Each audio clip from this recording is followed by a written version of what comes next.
Revenge films. My name is Anna. I live with my husband, Ryan.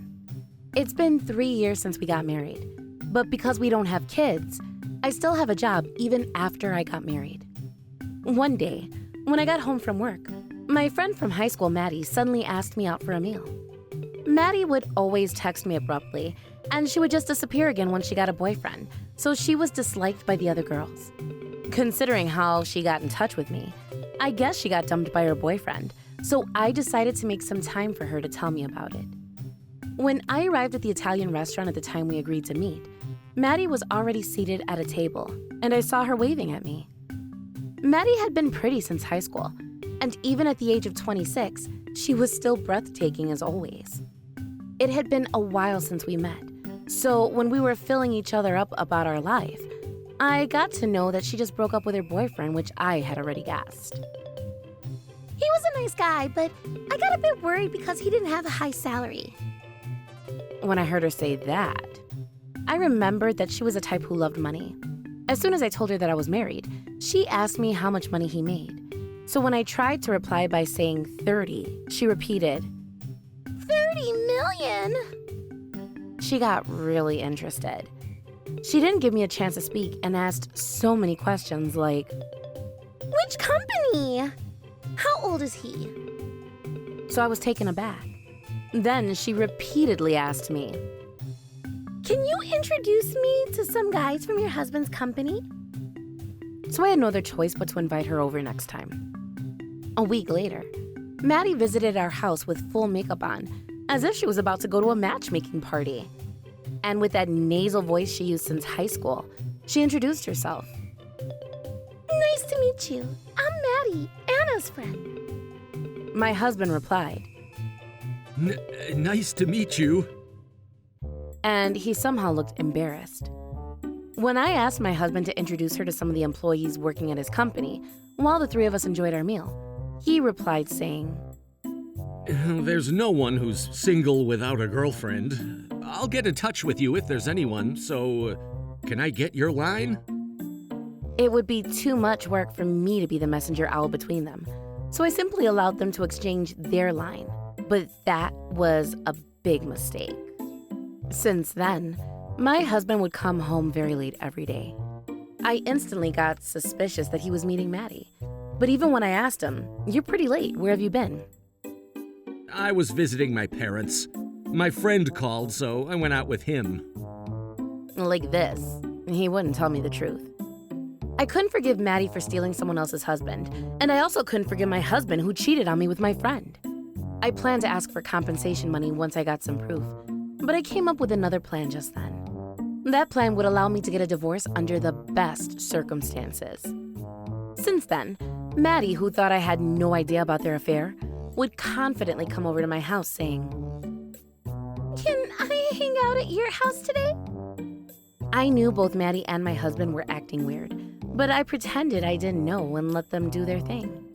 And then one day, when Maddie came over to my house and we were drinking some alcohol, Maddie, who was getting drunk, was eyeing my husband in a flirtatious way. So I stood up and pretended to go to the bathroom. And when I secretly opened the door to the living room to observe what they were doing, they were kissing, just like I thought. I thought it was my chance, so I secretly took a photo and went back to the living room pretending like I knew nothing. The triumphant expression Maddie had on her face, as if she was looking down on me, was really a masterpiece. 2 months later, I was still spying on them having an affair. And one day, Maddie and my husband said they had something important to tell me. I thought it was finally coming, and when my heart started to race, my husband said, Actually, Maddie got pregnant with my baby. I want us to get a divorce. I never thought she was already pregnant, so I was surprised. But I decided to put my plan into action. A divorce? If she's pregnant, I have no choice but to agree. In that case, we won't divide the property, and I'll keep all the savings we made as a married couple. When I said that, my husband hesitated for a second, but Maddie said, I don't mind. I'm sorry. Your high-spec husband is mine now. And she smirked at me. Maddie, who is crazy about money, agreed that we wouldn't have to divide the property, which means she'll definitely still believes that my husband makes $30 million annually. After that, I took quick action. I quickly found myself a lawyer and got ready to make them pay for compensation. At the same time, I looked for a new place to live in and prepared to move out. And after I found a new mansion, I placed the divorce documents with my signature on the table and left the house. As I expected, my husband called me. Hey, why did you have to leave the house without telling me? I still haven't found a job. How am I supposed to survive? That's what my husband told me, so I answered coldly. Why would I know? We're strangers already, so how about you ask Maddie for help? According to what my husband told me, Maddie still believed that he had an annual salary of $30 million, and before he could tell her, she revealed that she got pregnant. And because I took all our savings with me, he hadn't been able to pay for his living expenses. But I was the only one who diligently contributed to our savings account as a married couple from my salary. So I had no plans of giving him a share from the very first place. Actually, my husband quit his job after we got married, and he enjoyed a lazy, jobless life for 3 years without even making efforts to find a new job. Knowing that I was a full-time employee, he depended on me for everything, so the feeling of love towards him was long gone. But I couldn't bring myself to ask for a divorce, thinking our savings, which I contributed to alone, would be divided equally among us as part of the division of property. So I got mad from the bottom of my heart when my husband cheated on me. But I thought it was a good opportunity to get a divorce without having to divide our savings. So I let them do their thing. What he did was all part of my plan, so I got to divorce him without having to face the negative consequences.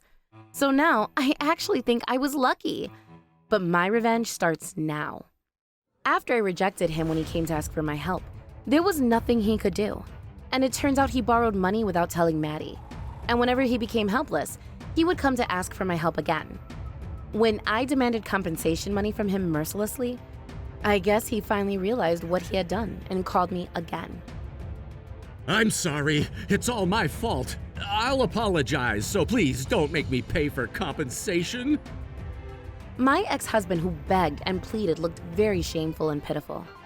I was getting confused about why I ended up marrying this person. I hated him to that extent. I not only asked my husband to pay for compensation, but also Maddie. When I sent her the proof of content, she quickly gave me a call.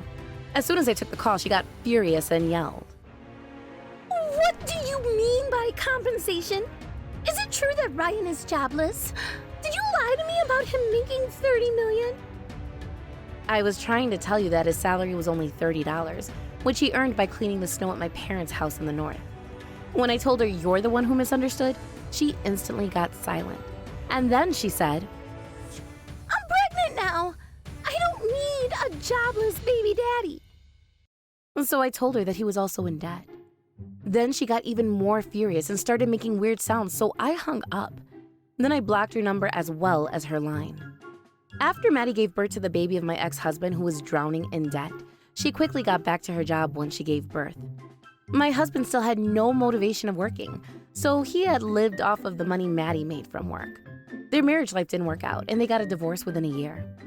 Maddie became a single mother, and she had to take care of her baby while she worked alone, not being able to ask for child support from the baby's daddy.